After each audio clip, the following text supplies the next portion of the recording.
મહીસાગર જિલ્લાના બાલાસિનોર તાલુકામાં એક સગીર યુવકને ઢોર માર મારવાની ઘટનામાં ન્યાય મેળવવા માટે રાવળ સમાજના આગેવાનો અને પરિવારજનો લુણાવાડા ખાતે જિલ્લા પોલીસ અધિક્ષકની કચેરીએ પહોંચ્યા હતા।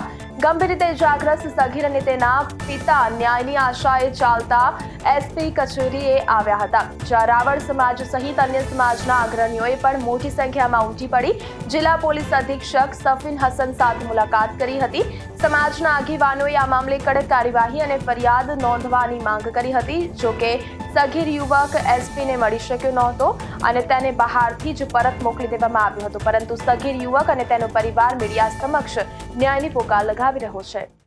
સાહેબ, એક તો પહેલા શું ઘટના બની હતી એ ઘટના વિશે અમને કોઈ ખબર નથી, એટલે પછી અમે પહેલા તો બધી ઘટના મેળવી, એની ફરિયાદ તૈયાર કરી અને સંલગ્ન police station Balasinor police station એ ફરિયાદ ટાઈપ કરી અને પીડિતના પિતા સાથે જઈ અને ફરિયાદ ત્યાં આપી।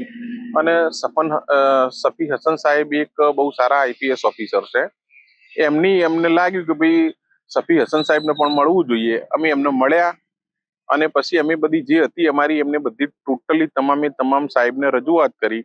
સાહેબે રજૂઆત કરતો જોરદાર રીતે એમનો સમાજનો એક રિસ્પોન્સ આપ્યો અને એમને એવું કહ્યું કે આમાં જે પણ દોષિત હશે એને હું પૂરેપૂરી કડકમાં કડક સજા કરીશ, એવું અમને પૂરેપૂરી સમાજને એમને ખાતરી આપી।